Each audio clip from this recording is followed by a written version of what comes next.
Well, hello there, everybody. Good afternoon, good morning, good day. Welcome to Sunday International Big Book Workshop. I'm Dan B. I'm a recovered alcoholic. Thank you very much. Sobriety date, 1st of Feb 21. This workshop is facilitated by Brother Kemble H. This study relies on you listening, but please, we pray that you have your big book in hand and follow along with a pen, pencil, or highlighter and make any notes when you need to and pause if you have to.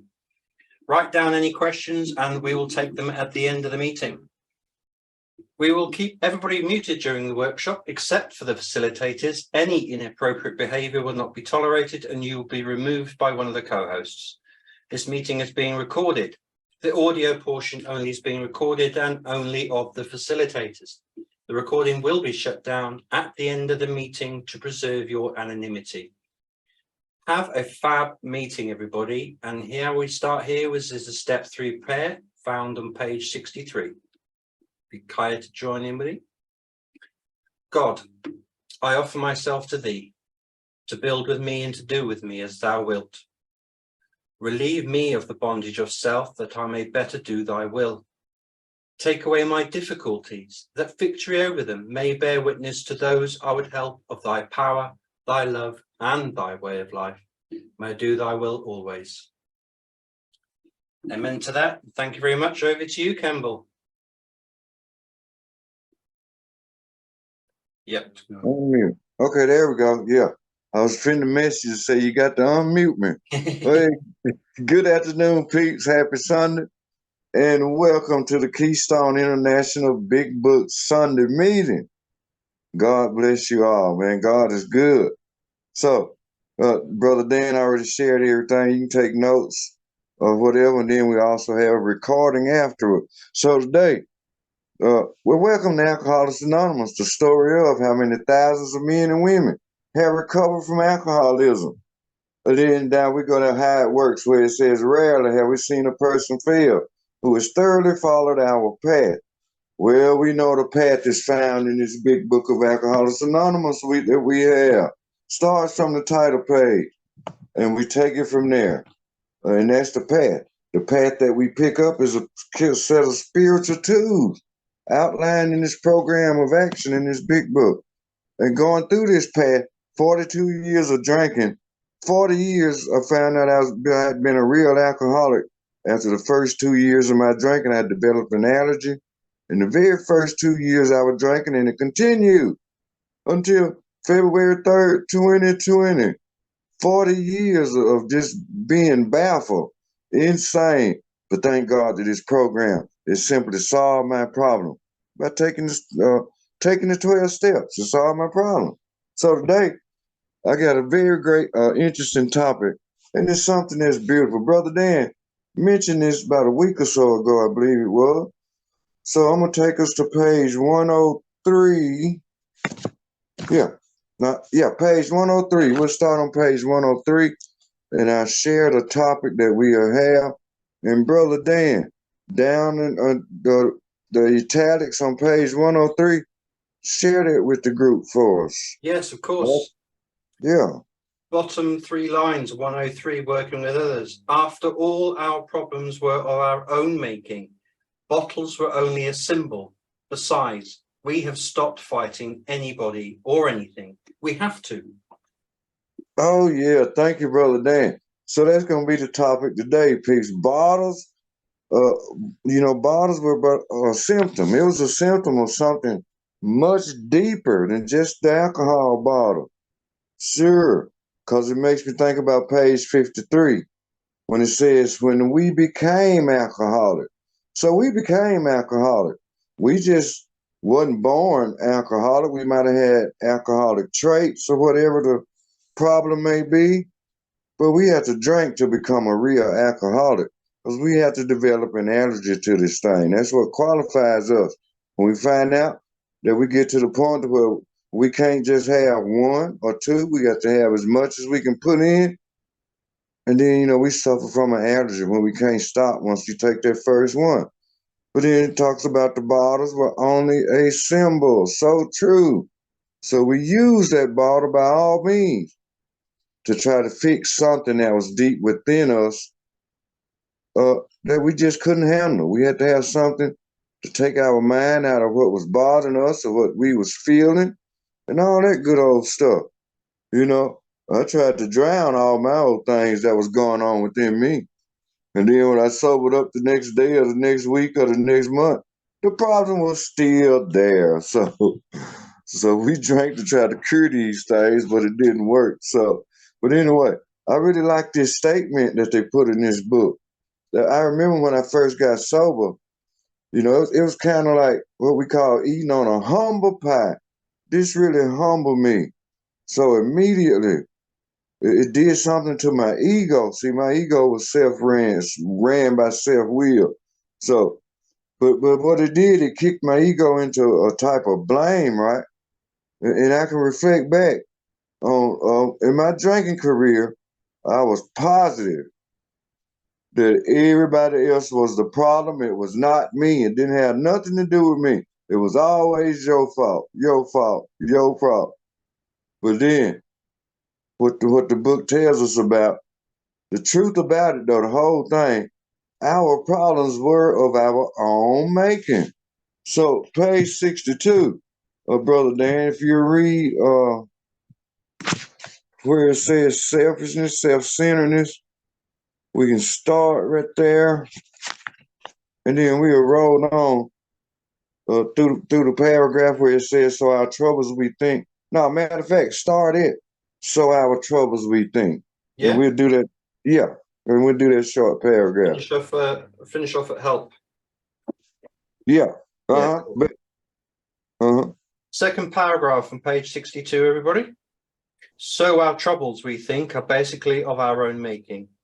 They arise out of ourselves, and the alcoholic is an extreme example of self-run riot, self-will run riot even, though he usually doesn't think so. Above everything, we alcoholics must be rid of this selfishness.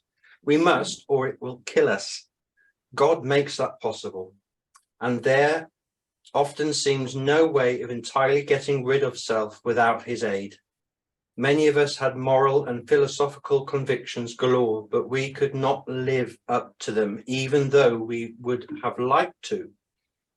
Neither could we reduce our self-centeredness much by wishing or trying on our own power. We had to have God's help. Oh yeah, big piece of truth right here, Pete's. Oh, huge piece of truth. Our problems are basically of our own making. And as I reflect back, they sure was. It wasn't nobody else's fault I was drinking and acting a fool and going to jails and prisons and being in conflict with myself and other people. It was because I caused it. The people around me, whether they was drinking or not, I'm the one started everything in my life. No, when I get to drinking, you gonna be the problem. I wouldn't give a darn if you was right 100% and I was wrong 1,000%. You wrong. But then, even in the family, I made excuses. Because if something I didn't think was right or didn't look right, shoot, I made excuses to go pick up a darn drink. And then I get drunk, I want to come raise hell and then still blame them. That's insanity. So, but this opened up the door for me in Alcoholics Anonymous. Kim, you are the problem, nobody else. And so I was. It was me the whole time, but I couldn't see it. No, no, no. I didn't want to see the truth, right? The big book talks about at a certain time, we can't distinguish the truth from the false. How true that is in my career. I didn't want to see the truth because I believe it would have scared the crap out of me. So, but anyway, I had to digest this big hunk of truth and it helped. And it also gave me some freedom. When I could look at myself and realize I'm the problem. Kim, you the problem. You the one. You can't stop drinking, so that's a problem. Your attitude, your outlook up on life, all of this was the problem. I was causing these problems. So, but you know what? The important thing is, the more I can look at this truth today, the more grateful I am to know this simple truth. I'm the problem. Yes. Always. So it's an interesting fact that my problems are of my own making. You know, this big book in 12 steps, they offer a solution. And this means I can begin to solve these problems from a change within. See, all my problems resulted from deep within myself. When I talk about some of the things that was going on or that we all go through. Uh, so the change within. So when I found out on page 55 where that power was at, right? It opened up another new light for me as well. So you mean if I can do the steps, right? If I take these steps, my problem can be solved. That gave me hope. See, I always look for something on the outside of me that could solve my problems, that could bring me happiness or bring me joy and bring me peace. It was always looking on the outside. People, places, things, situations. No, that stuff that didn't solve none of my problems. It didn't bring me the pure happiness that I have today, right? So today I no longer have to search for nothing on the outside of me. Everything comes deep from inside. And you know, in a little bit of experience in my childhood, I had a great childhood, to be honest with you. But I still had some kind of a void. It seemed like I wasn't good enough, or maybe people didn't like me and stuff like that. And it caused me eventually when I got to be 14. I used to see other my friends my age running around. They seemed like they was all having fun and all this stuff. And I'm sitting there studying my books and concentrating on my sports and all this good stuff. I said, shoot, but why they don't come hang around me? Unless there's some sports involved in there, all to come around. Uh, but other than that, we didn't have that much communication as far as being in school. So it felt like, oh, they maybe they better than me. See, these are thoughts we have when we growing up. Maybe they better than me. Well, how can they do this? How can they do that when I can't? Well, I was brought up in a disciplined family, so I wasn't supposed to have been doing the crap they were doing no way. So, but anyway, I remember taking that first darn drink, and it seemed like everything went away. I became instantly, I was always a friendly person, right? So I became instantly friendly, instantly likeful, and all this stuff. I thought I had found the answer. God, no matter who knows what was going to happen since that time. We all know destruction. But anyway, I'll get more than that in a minute. So the answer we look for is in the 12 steps. The steps are the solution to the problems that I have to experience in everyday life, even today. Sure, I have problems today. We humans, so we're gonna have problems every day. But you know, the beautiful part about this program, we don't have to pick these bottles up. See, it says the topic is bottles. We're only but a symbol, right? So we don't have to worry about picking that bottle up today. Once I took the 12 steps, it was simple. The problem had been removed. My alcoholic problem had been removed, but I'm still a human being. I'm still clobbered with defects of character, which we'll have the rest of our lives. But the big book gives us a solution for this thing. This program gives us a solution. So when it comes to talking about alcoholism, right? It was the result of the struggles that I had within, my internal struggles, my thoughts, my feelings, my emotions. Those are the things that was clobbering me as a young human being. So, but then the big book mentions time and time again, the answers that we are looking for is found deep within us. Yes. So bottles being a symbol, it was just a much greater problem than what I experienced. Somebody wants to be a comedian today. God bless the child. I had to laugh at stuff like this. See, we not a glum lot. See, we can laugh at crazy stuff that go on today in this world. It's not gonna bother me. I've been called a lot worse than that. I've been told a lot worse than that. But you know what? I don't have to struggle with it today. I can tell you, I'm gonna laugh the rest of the day. I'm gonna share it with my family when I get through. I'm gonna say, baby, y'all know what? Some fool told me to shut my A up in the middle of my talk. I can't do nothing but laugh about it. I'm gonna pray for her, know when I get through with this meeting. to somebody like that. I said, I used to be the same way. I'm glad he brought that up. That was an internal struggle with me. I didn't want to hear what nobody had to say, what nobody had to offer me. I knew all the answers, right? That was internally. Shoot, I didn't need God. I didn't need nobody else to tell me what to do or how I need to do it. I already had it right here. And that's rooted in selfishness, right? Selfishness and self-centeredness. Shoot, your answer was always wrong. Mine was always right. Barters were but a symbol. Give me that barter and I'm going to sure enough be right. It's just the bottom line. So most of the time, many of us, right, most of the time, the distress, when we feel like we be in a distressful situation, right? It's our emotions be dealing with us. We go through fears. It's a whole list of things I'm gonna bring up in just a minute. But it's our emotional journey. We all have emotions. We all have feelings, and we can struggle with these things. And at a point, it can bring us into self-pity. See, that's another problem. If we lay around in self-pity too long, like I've done in the past, depression, certain things like that, it's just it made me drink more. Because that malady would tell me, Kim, pick that bottle up and your depression will be gone. Anything you worried about will be gone. And then, of course, when I took that drink, that allergy kicked in, and I couldn't control how much I drank. And that just made the whole situation, made life worse, period. But anyway, and this thing, it comes from, our emotional journeys. Actually, us human beings, we want stuff, right? Just like when we started drinking, when we wanted to drink, we wanted it right then and right there.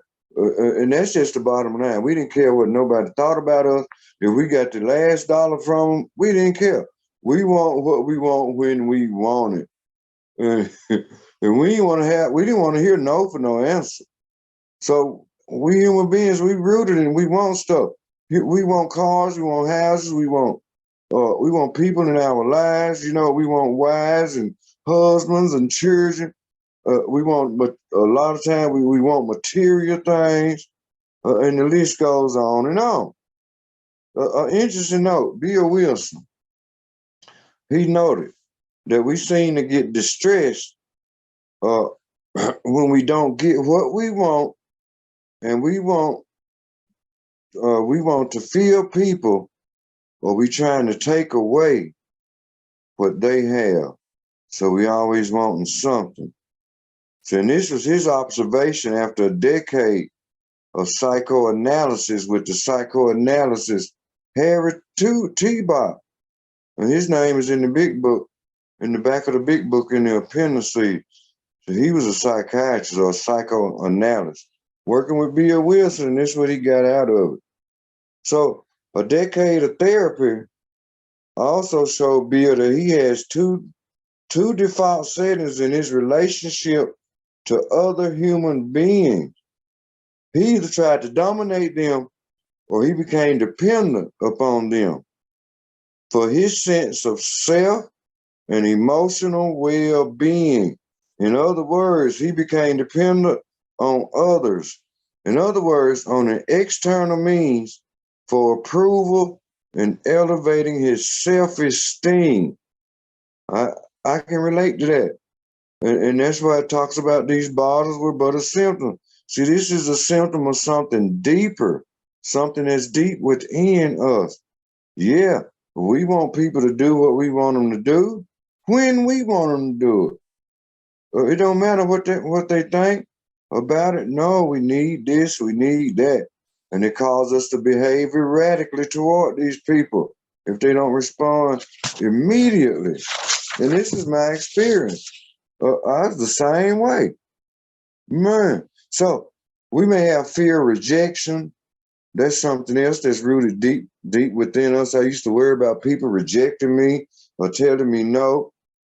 But thank God for the 12 steps. It don't matter. You can reject me, you can take me, or you can leave me alone. I'm going to just try to help you, give you some encouraging words, and try to love you. God loved us before we loved ourselves, right?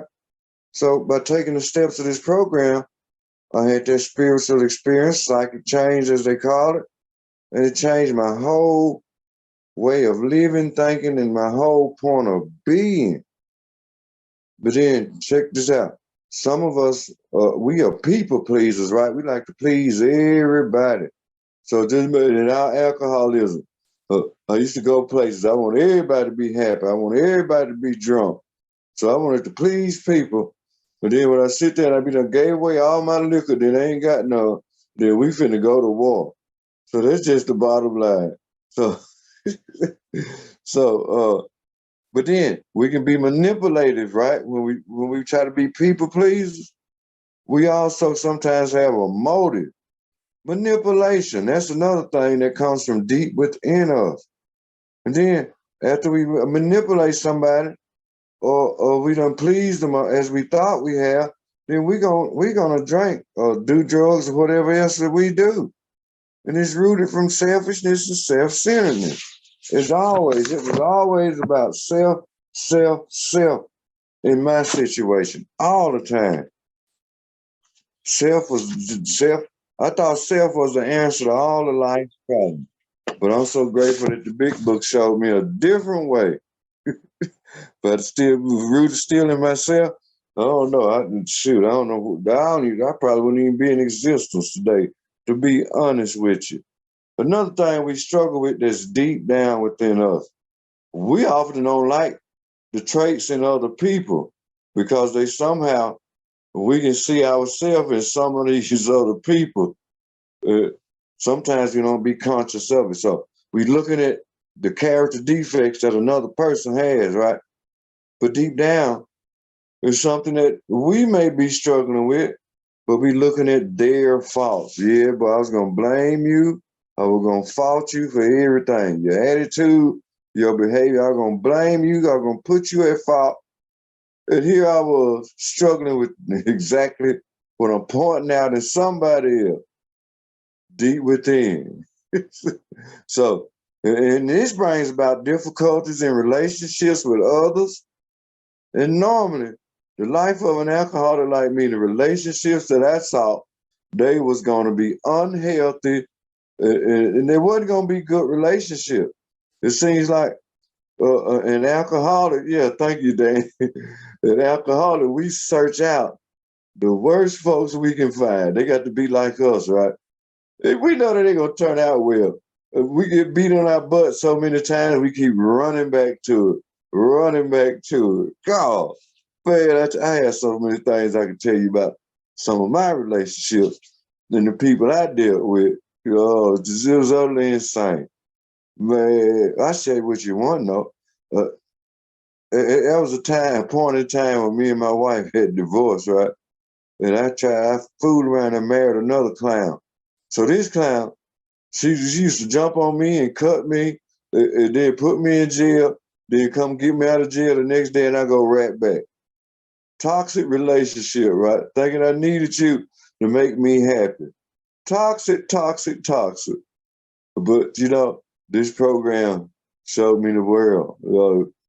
Man, that was a crazy relationship. You gonna try to stick you in your heart, and you gonna go back to this food. Oh, what the heck is wrong with you? Rooting itself. I was thinking something outside of me was gonna keep me happy, but it never could. I was still trying to fill a void. The only person who could fill this void in my life was God. Bottom line. So a little bit more. We cannot rely on our thoughts and our own feelings. In other words, our self-will. Relying on self-will puts us in all these different things. Self is rooted deep within us too. Our self-will has become impaired and is no longer in the service of our successful survival. And that's what it'll drive us alcoholics back to the way that we drink. We already know we can't take a drink, right? So we'll be foolish. And our self will tell us, man, go on and get you one. You can stop after 1, 2. Shoot, next thing you know, there we go again, down the road. So it brings me again. I'm going to reflect back to page 62. And it talks about selfishness, self-centeredness. that we think is the root of our troubles, driven by 100 forms of fear. That's an inner feeling too, but fear is a natural human emotion. We all have fears. It is how we deal with our fears today, which makes all the difference in the world. It don't matter whether we recover from alcoholism or recover from whatever. We're going to have fears. This is something that was implanted in us from our creator. No doubt about it. So self-delusion, self-pity, or self-seeking. We step on the toes of our fellows and they retaliate. Sometimes they hurt us, seemingly without provocation, but we invariably find that at some time in the past, we have made decisions based on self, yes, which later placed us to be in a position to be hurt. Self, yep, that's rooted deep down within us. We simply everybody, but this is not only the trace of an alcoholic. The whole world suffers from this condition. And without a solution, I see many examples today in different people. There's always self, because it's deep rooted. Always thinking they got the power. They got this, they got that. So that's the bottom line. I went through that 40 something years of that crap. So, but I found out that once I got in recovery, when I learned to turn my will over to the care of God, as I understood Him, eventually these 12 steps restored me to sanity. And today, I can think with a sound mind because they are on a plane that's great, bigger than mine. It's rooted in a power that's greater than myself. You can call it your higher power, you can call it God or whatever you want to call it. But there is something up there greater than me. So today, my life is all about that power greater than me, whom I choose to call God. So, I can become the fullest expression of me in this God of my understanding, instead of having a deluded version in my mind that I can still do everything myself. See, we alcoholics, we like the actor, right? We try to run the whole doggone show. We want to direct this, we want to do this, we want to do that, or we want to control everything. That's rooted deep down within too. We feel like we got to be in control of this. But shoot, look at it. We can't even control alcohol. How can we control anybody else in life? We can't even control our own self. So, but that was the problem. That was my greatest problem. It was self.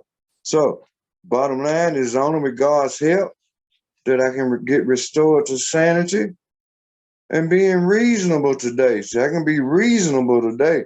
I'm not in conflict with myself. I'm not in conflict with relationships I have with people. And I'm grateful for a relationship that I have today with God, because He simply solved the problem and He helps me on a day-to-day basis, 24 hours a day. So at the bottom of page 84 in our big book, it tells us a little bit. And I love this part of the book. Page 84 through 88 is just so amazing. And it goes on to relate, and we have ceased fighting anything or anyone, even alcohol, right? Once again, bottles were only but a symbol. But it says we have stopped fighting anything or anyone.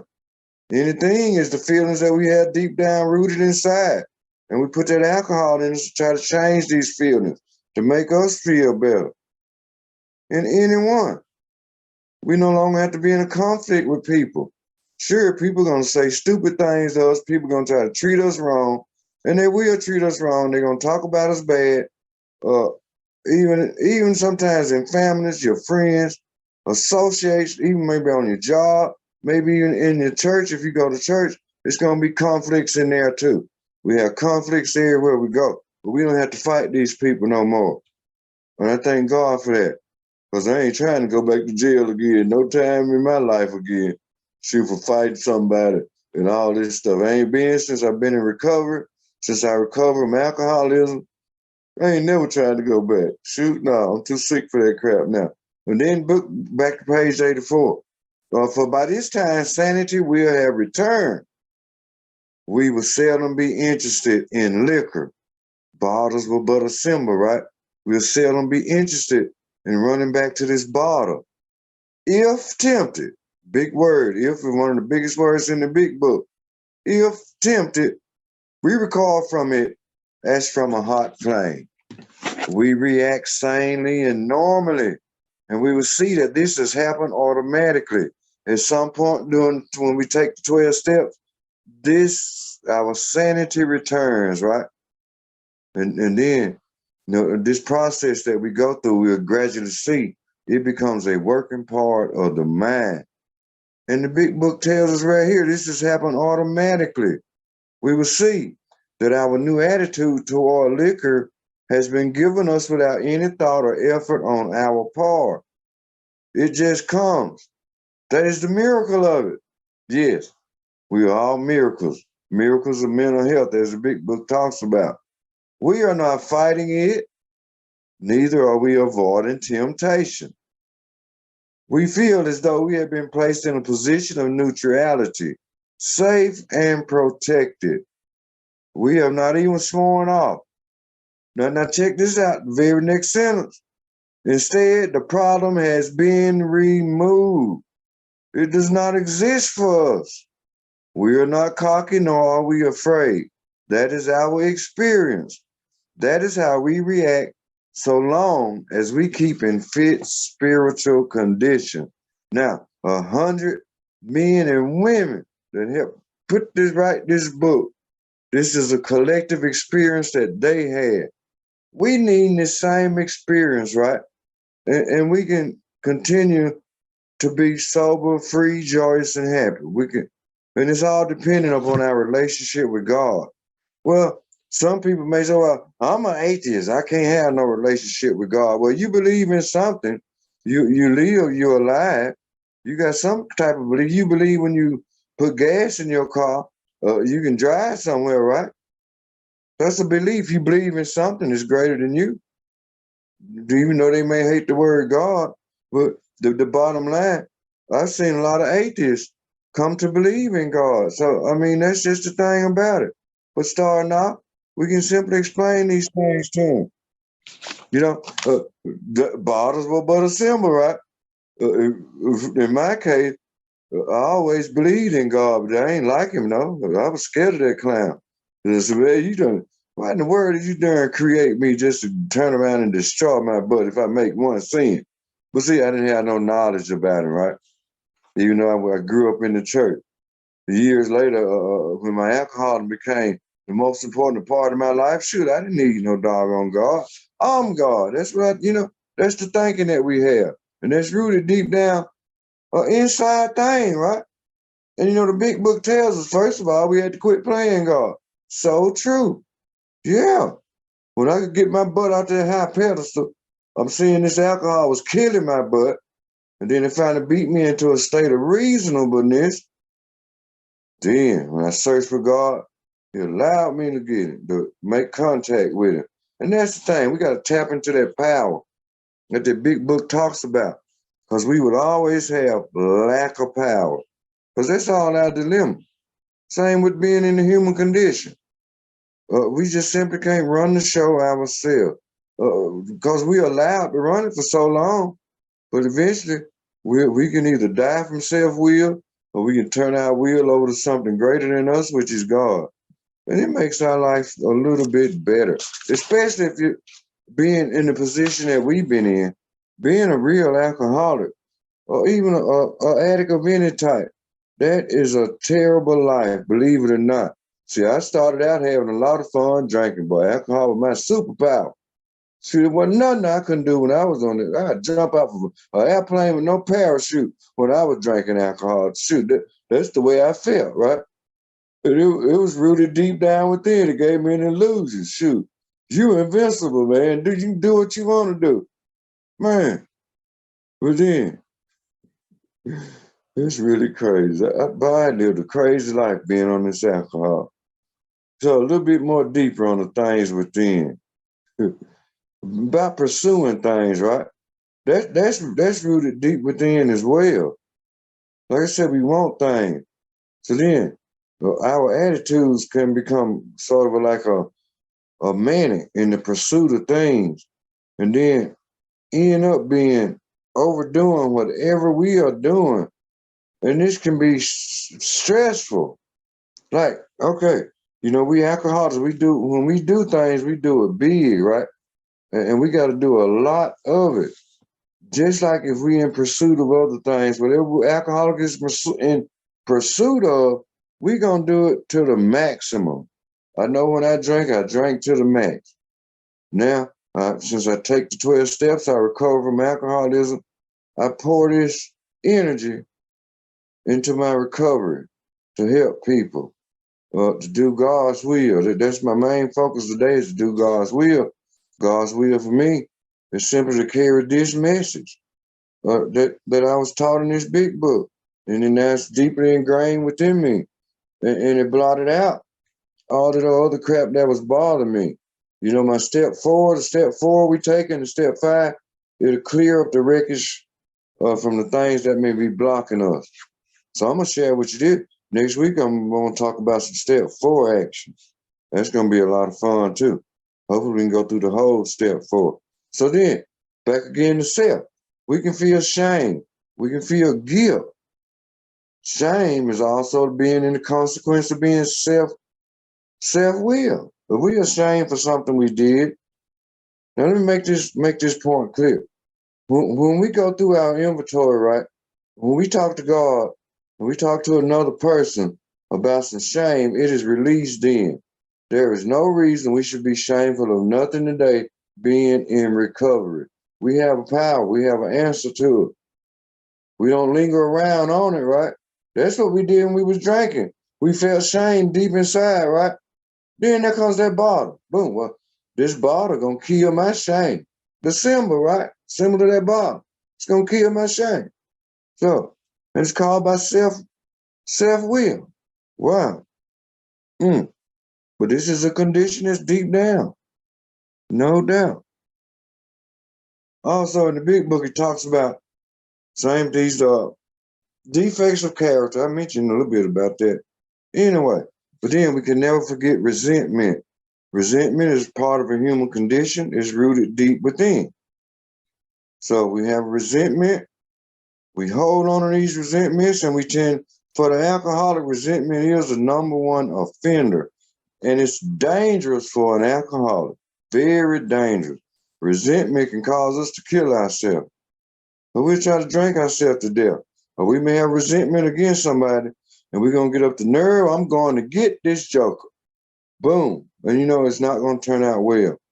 Because if we harbor these resentments, that's when the problem definitely comes. So we have to be careful with these resentments, because they rooted deep within. Today, if I have a problem with somebody today, we're going to have to correct it. This was ingrained in me by learning the spiritual principles in this program. I'm not going to sit here today, and I hope nobody else will, and harbor resentment against another human being today.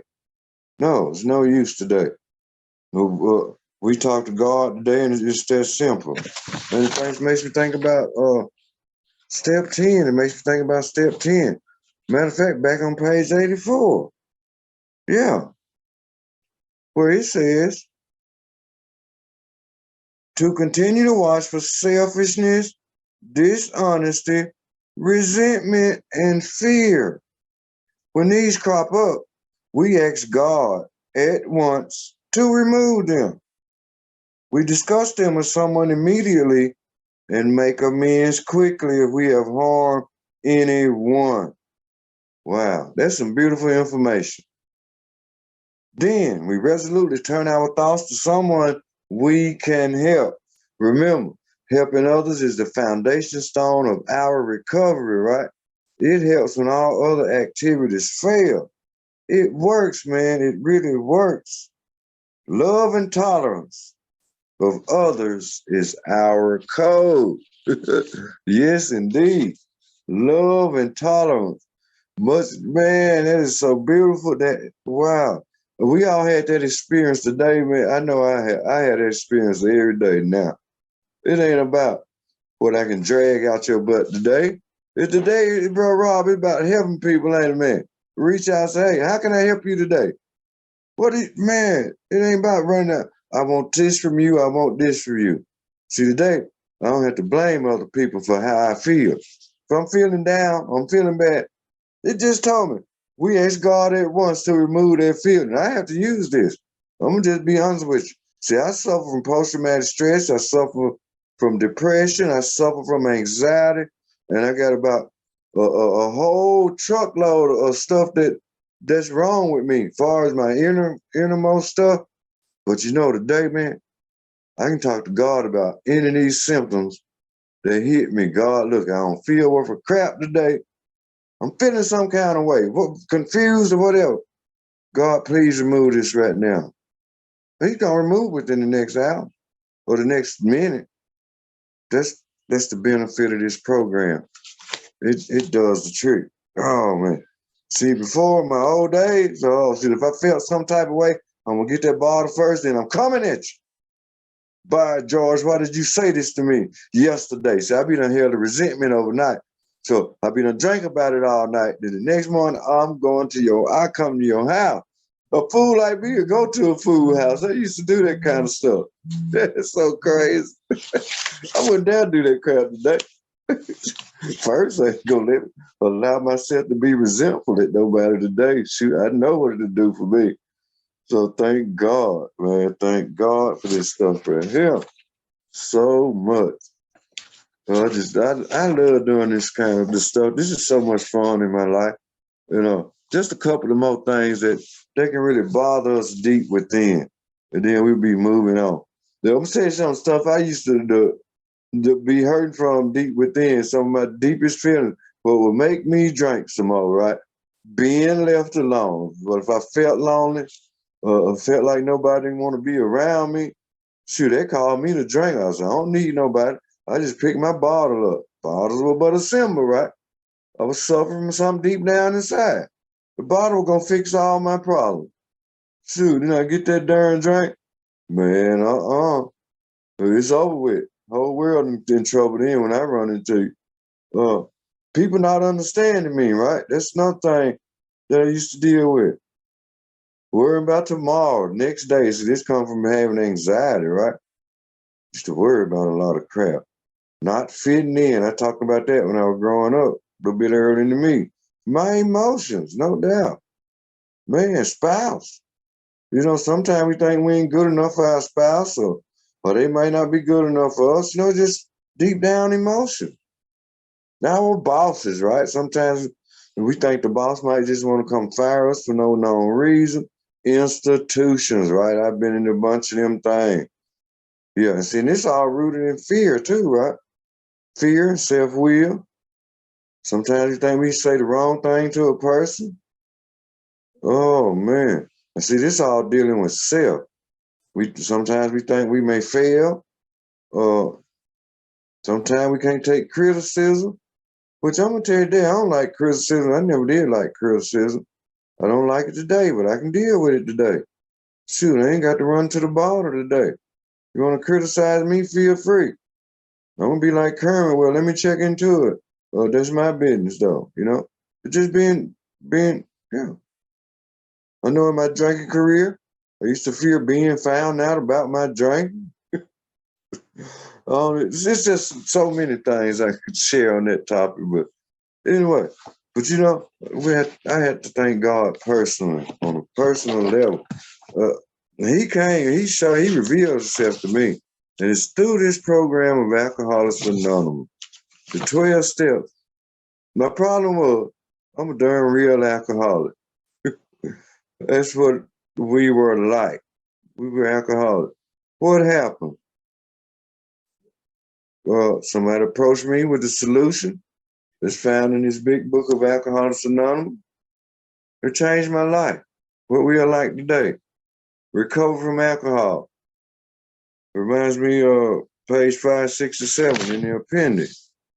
When it talks about the term spiritual experience and spiritual awakening are used many times in this book, which upon careful reading shows the personality change sufficient to bring about recovery from alcoholism has manifested itself among us in many different forms.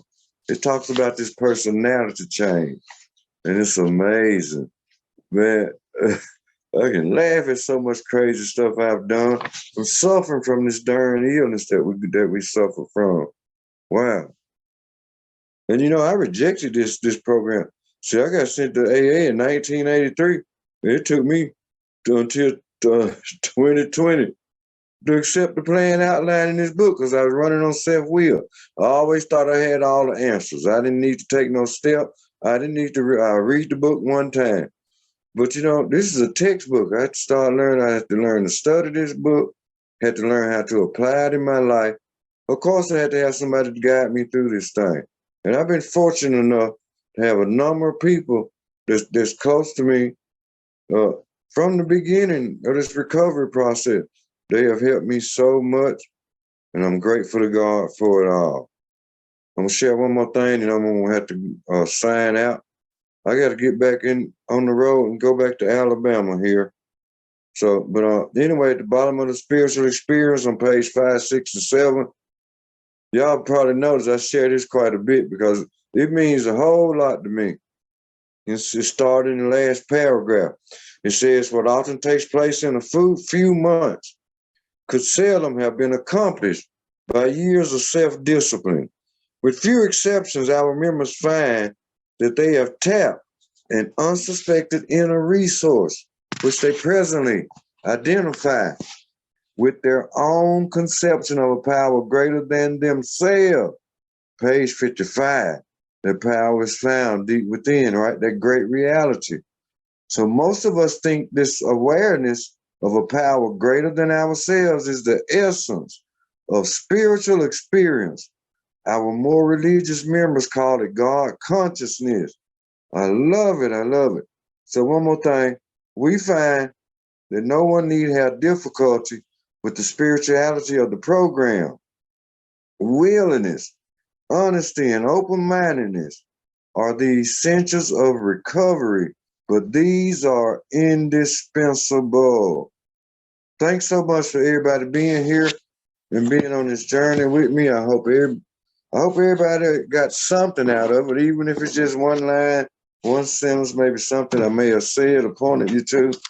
And God bless you all. And Brother Dan, I'm gonna have to sign out once we close out. Just try to get home. Yeah, no problem. Yeah. Thanks for not being selfish today and sharing everything today. Oh yeah, no doubt. I had to get out this selfishness and self-centeredness. Thanks for facilitating today. I hope you have a safe journey home.